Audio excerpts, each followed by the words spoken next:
Assalamualaikum warahmatullahi wabarakatuh.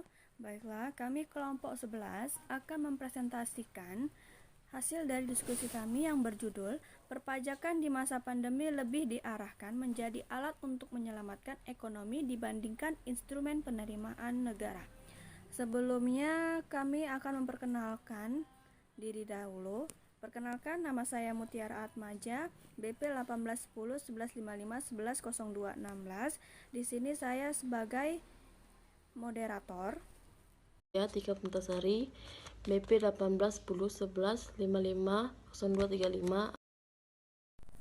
Di sini ada beberapa poin penting yang akan kami bahas. Yang pertama yaitu pengertian perpajakan, yang kedua pemberian insentif fiskal sebagai instrumen pemerataan, yang ketiga paket kebijakan perpajakan terkait kemudahan ekonomi masa pandemi COVID-19, yang keempat strategi kebijakan fiskal, yang kelima pajak sebagai sumber penerimaan negara yang berkelanjutan, 6 menjaga stabilitas daya saing investasi dan ketahanan, 7 perpajakan jadi alat penyelamat ekonomi ketimbang instrumen penerimaan negara. Baiklah, poin pertama, pengertian pajak. Pajak adalah kontribusi wajib pajak kepada negara yang terutang oleh orang pribadi atau badan yang sifatnya dapat dipaksakan dan dipungut oleh undang-undang serta tidak mendapatkan imbalan secara langsung dan digunakan untuk keperluan negara bagi sebesar-besarnya kemakmuran rakyat. Poin kedua, pemberian insentif fiskal sebagai instrumen pemerataan saat ekonomi dalam keadaan resesi. Kebijakan fiskal ekspansif pada umumnya menjadi pilihan. Pada masa resesi, beberapa hal penting yang biasa digunakan pemerintah yang menganut pola pembiayaan fungsional yaitu: 1. Pajak bukan hanya difungsikan sebagai alat menggali sumber penerimaan, melainkan sebagai alat untuk mengatur kegiatan-kegiatan ekonomi sektor swasta yang pada akhirnya diharapkan dapat mempengaruhi produktivitas. 2. Apabila terjadi inflasi yang berlebihan, biasanya untuk mendanai pengeluaran bagi keperluan masyarakat, maka pemerintah melakukan pinjaman luar negeri. 3. Apabila pencapaian target pajak dan pinjaman ternyata tidak tepat, maka pemerintah melakukan pinjaman dalam negeri. Poin selanjutnya, paket kebijakan perpajakan terkait kemudahan ekonomi masa pandemi COVID-19. Ketika suatu negara mengalami kondisi krisis, maka akan serta-merta mengakibatkan perubahan signifikan pada pemerintahan negara.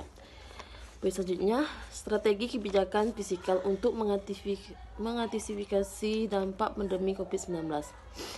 Wabah pandemi COVID-19 yang melanda hampir seluruh negara-negara di dunia telah meluluhlantahkan tantangan kehidupan seluruh warga masyarakat dunia. Banyak negara harus merencanakan ulang berbagai kebijakan ekonomi, moneter, dan pembangunan nasionalnya. Selanjutnya, pajak sebagai sumber penerimaan negara yang berkelanjutan.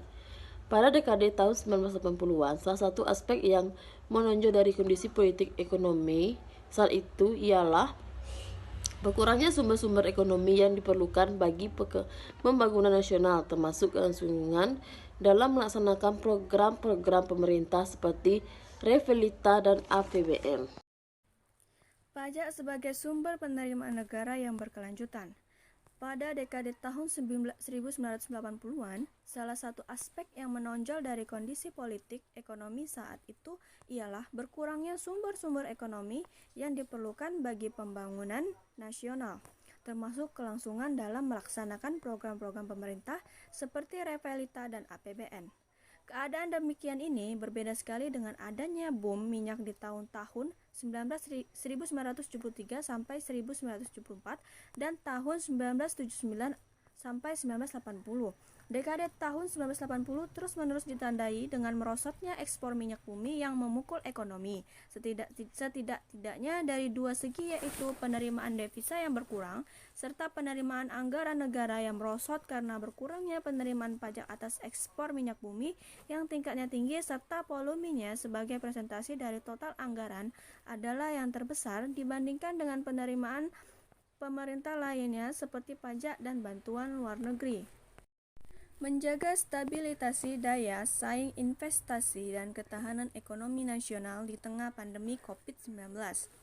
Sebagai sumber pendapatan negara, pajak memiliki 3 fungsi, yaitu sebagai salah satu sumber penerimaan pemerintah yang dapat digunakan untuk membiayai kegiatan-kegiatan pembangunan.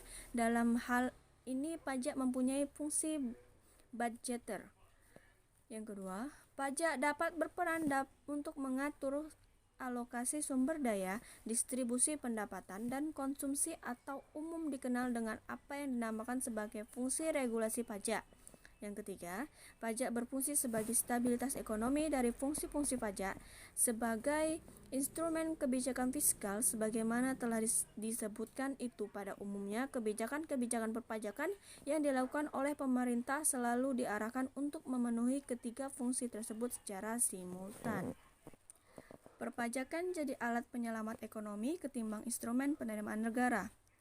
Pandemi COVID-19 memberikan pukulan telak bagi perekonomian Indonesia. Pertumbuhan ekonomi Indonesia tahun 2020 diperkirakan berada pada kisaran minus 2,2% hingga minus 1,7% atau proyeksi Kemenke atau Kementerian Keuangan. Sebelum itu, ekonomi Indonesia telah lebih dahulu mengalami perlambatan pada triwulan kedua atau minus 5,3%, namun berangsur pulih pada triwulan 3 menjadi minus 3,4%. Dampak lain, indeks PMI pada April terpapar pada angka 27,5, namun membaik pada Desember menjadi 51,3, angka kemiskinan melonjak menjadi 9,6%. Dan tingkat pengangguran meningkat tajam menjadi 7,07%.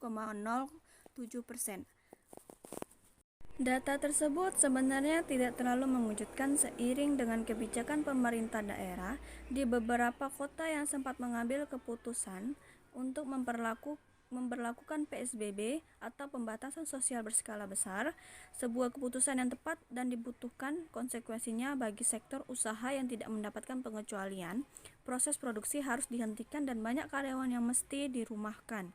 Ujar Center for Indonesia Taxation Analysis atau CITA melalui siaran pers diterima Indonews di Jakarta Kamis tanggal 7 bulan 1.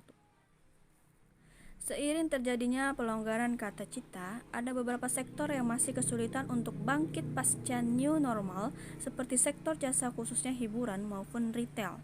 Pemerintah akhirnya mengambil langkah-langkah responsif untuk menyelamatkan perekonomian nasional, salah satunya melalui kebijakan fiskal.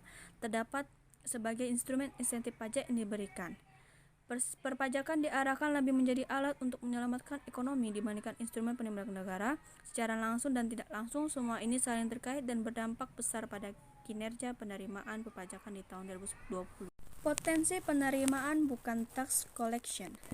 Anjloknya kinerja penerimaan menurut Cita lebih dikarenakan menurunnya potensi penerimaan pajak atau sesuai menurunnya aktivitas ekonomi, bukan tax collection atau upaya pemerintah yang tidak optimal.